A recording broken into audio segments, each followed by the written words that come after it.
Buah roh salah satu adalah sukacita, kasih, sukacita, damai sejahtera, ya. Itu buah roh, saudaraku, sabaran, kemurahan, kebaikan, ya. Jadi kalau saudara penuh dengan Roh Kudus, saudara penuh dengan sukacita, walau ada aniaya, amin.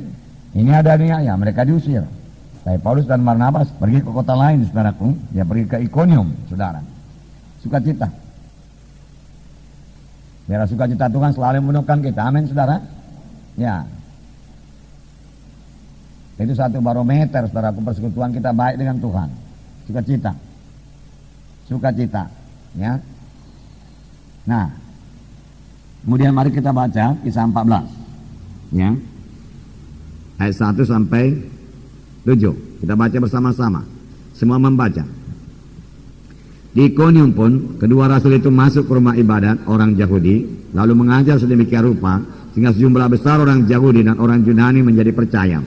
Tetapi orang-orang Yahudi yang menolak pemberitaan mereka memanaskan hati orang-orang yang tidak mengenal Allah dan membuat mereka gusar terhadap saudara-saudara itu. Paulus dan Barnabas tinggal beberapa waktu lamanya di situ. Mereka mengajar dengan berani karena mereka percaya kepada Tuhan. Dan Tuhan menguatkan berita tentang kasih karunia-Nya dengan mengaruniakan kepada mereka kuasa untuk mengadakan tanda-tanda dan mujizat. Tetapi orang banyak di kota itu terbelah menjadi dua. Ada yang memihak kepada orang Yahudi, ada pula yang memihak kepada kedua rasul itu. Maka mulailah orang-orang yang tidak mengenal Allah pemimpin mereka menimbulkan satu gerakan untuk menyiksa dan melempari kedua rasul itu dengan batu. Setelah rasul-rasul itu mengetahuinya, menyingkirlah mereka ke kota-kota Likaonia, yakni Listra dan Derbe dan daerah sekitarnya. Di situ mereka memberitakan Injil. Nah, setelah di sini dikatakan di Ikonium kedua rasul itu masuk ke rumah ibadat orang Yahudi. Nah, tujuan mereka terus langsung menuju rumah ibadah orang Yahudi. Karena mereka tahu di situ ada orang Yahudi. Karena di situ mereka bisa mendengarkan firman Tuhan. Disitulah orang yang mau mendengarkan firman Tuhan. Jadi mereka tahu kemana mereka pergi. Mereka cari sasaran yang tepat, ya. Dan memang berhasil. Mereka bisa meyakinkan sebagian dari orang Yahudi ini, ya, untuk percaya kepada Tuhan. Bahkan dikatakan di sini mengajar sedemikian rupa sehingga sejumlah besar orang Yahudi dan orang Yunani menjadi percaya. Perhatikanlah saudaraku, mereka mendapat sejumlah besar, bukan sejumlah kecil, saudaraku. Ya, Tuhan menghendaki jumlah besar, bukan jumlah kecil, saudaraku. Biarlah kita perhatikan ini. Kalau pelayanan kita masih sejumlah kecil saja orang-orang yang selamat, mari kita selidik di mana kurangnya kita ini. Apakah kita kurang berdoa atau kurang mengasihi jiwa-jiwa itu? Kenapa hanya sejumlah kecil saja yang kita dapat jiwa-jiwa, padahal Tuhan mengasihi sejumlah besar jiwa-jiwa itu. Ya. Di sini juga dikatakan Paulus dan Barnabas mengajar sedemikian rupa. Bagaimanakah kira-kira mengajar sedemikian rupa ini, saudaraku? Saya percaya mengajar sedemikian rupa ini, mengajar tanpa kompromi. Ya. Mengajarkan Injil Tuhan yang benar, saudaraku. Memberitakan Yesus yang juru selamat adanya, ya, Allah adanya, yang menjadi manusia, lahir dari perawan Maria, tidak ada dosa pada Yesus. Kemudian dia memikul semua dosa manusia, dan dia dihukum karena dosa manusia. Darahnya dicurahkan, dia mati di kayu salib, bangkit dari kematian. Dia hidup, Yesus yang hidup, yang mendengarkan doa kita, yang menjawab doa kita. Dia hidup. Firman Tuhan berkata, "Hendaklah kamu bertobat, menyesal dan bertobat, dosamu dihapuskan." Amin, saudara. Ya. Mengajar tidak ada kompromi. Mengajar sedemikian rupa, mengajar dengan jelas. Nah, kalau saudara berkata-kata dengan jelas. Amin. Ya. Mengajar dengan jelas, saudaraku, dengan terang, ya. Perhatikan, saudaraku, apa yang saudara ucapkan itu. Ya, harus berbobot.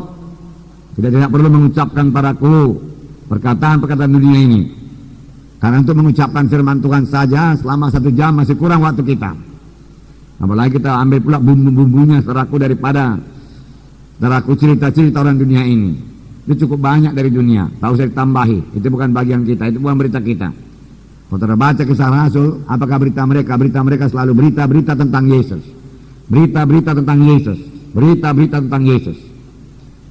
Dan berita-berita tentang Yesus akan diteguhkan Tuhan dengan kuasa dan tanda ajaib. Oleh sebab itu biar saudara benar-benar mengerti berita-berita tentang Tuhan Yesus. Amin. Ya, siapakah Tuhan Yesus, saudaraku? Ya, saudara menguasai sepenuhnya, saudaraku, ayat-ayat keselamatan. Amin. Ya, dan beritakan dengan terus terang pada jiwa-jiwa itu, dengan kasih pada jiwa-jiwa itu, saudaraku. Mengajar sedemikian rupa berarti mengajar dengan urapan Roh Kudus. Amin. Ya, karena tanpa urapan Roh Kudus, saudara, yang kita bawakan itu yang mematikan saja, tidak ada kehidupan. Ya, oleh sebab itu saudara harus penuh dengan Roh Kudus. Di atas sudah dikatakan tadi bahwasanya murid-murid itu pun penuh dengan Roh Kudus dan penuh dengan sukacita. Jadi melayani juga mereka, saudaraku, penuh dengan Roh Kudus dan penuh dengan sukacita. Kalau rasa-rasanya belum penuh dengan Roh Kudus, penuh dengan sukacita, saudara harus rindu sungguh-sungguh ini terjadi dalam pelayanan saudara. Jalannya berdoa. Kalau saudara melihat pelayanan Tuhan Yesus, saudara, maka Yesus yang penuh dengan Roh Kudus, saudara, sudah penuh dengan Roh Kudus, ya, dibawa oleh Roh ke padang belantara, ya, dibawa oleh Roh ke padang belantara. Itu dalam buku Lukas, saya pikir, ya. Ayat 1 berkata, Lukas 4 ayat 1, Yesus yang penuh dengan Roh Kudus kembali dari sungai Yordan, lalu dibawa oleh Roh Kudus ke padang gurun. Ya, di situ ia tinggal 40 hari lamanya dan dicobai iblis. Selama di situ ia tidak makan apa-apa dan sudah waktu dia lapar. Ya, 40 hari, 40 malam lamanya ia puasa. Ia sudah penuh dengan Roh Kudus, karena Roh Kudus sudah turun ke atasnya, berlembaga sebagai seekor merpati pada waktu dia dibaptiskan. Ia sudah penuh dengan Roh Kudus, saudara. Tetapi dia butuh kuasa lagi. Ya, bagaimanakah beroleh kuasa ini? Bagaimanakah beroleh urapan ini, saudaraku? Seperti saya katakan semalam, bagaimana kita beroleh kuasa? Meletakkan tangan orang itu sembuh, meletakkan tangan orang itu, saudaraku, dapat baptisan Roh Kudus. Ya, mujizat Tuhan, amin, saudara. Ya, di sini dalam ayat 14 dikatakan, Lukas 4 dan 14, saudara perhatikan apa yang terjadi. Dalam kuasa Roh kembalilah Yesus ke Galilea, dan tersiarlah kabar tentang dia di seluruh daerah itu. Sementara itu ia mengajar rumah-rumah ibadat di situ dan semua orang memuji dia. Tadi dikatakan dia penuh dengan Roh Kudus. Ya, lalu dibawa oleh Roh ke padang belantara. Lalu dia puasa 40 hari 40 malam. Setelah dia puasa dia cobai setan dan dia menang atas setan. Kemudian setelah dia puasa, firman Tuhan berkata, dia bukan hanya penuh dengan Roh Kudus, dikatakan di sini dengan kuasa Roh Kudus. Yesus kembali ke Galilea. Setelah dia puasa, saudaraku, kuasa itu menjadi mantap pada Yesus, saudaraku. Amin. Ya. Ada Tuhan Yesus mengajari murid-murid, saudara, di mana dikatakannya jenis ini hanya bisa diusir dengan doa dan puasa. Ada hal-hal dalam hidup kita, hidup kekristenan kita, hidup rohani kita, yang tidak bisa dicapai hanya dengan doa saja. Ya. Dia hanya bisa dicapai kalau kita mau menyangkal diri, kita mau puasa, saudaraku. Sebelum KKR yang pertama, saudaraku, di Kota Medan, saya puasa untuk itu, saudaraku. Saya puasa untuk kuasa Tuhan, saudara. Saya menyangkal diri. Saya membayar harganya, saudaraku. Nah, di sini dikatakan setelah Yesus puasa, maka dengan kuasa Roh, saudaraku, dia bisa memakai kuasa Roh Kudus di dalam pelayanannya. Amin. Lalu dalam ayat 18 dikatakan, dia sudah bersaksi, Yesus bersaksi, Roh Tuhan ada padaku, oleh sebab ia mengurapi aku untuk menyampaikan kabar baik pada orang-orang miskin, untuk menyampaikan kabar baik pada orang-orang miskin, menyampaikan kabar baik pada jiwa-jiwa. Dan jiwa-jiwa itu diselamatkan dalam jumlah yang besar, perlu urapan Roh Kudus. Amin.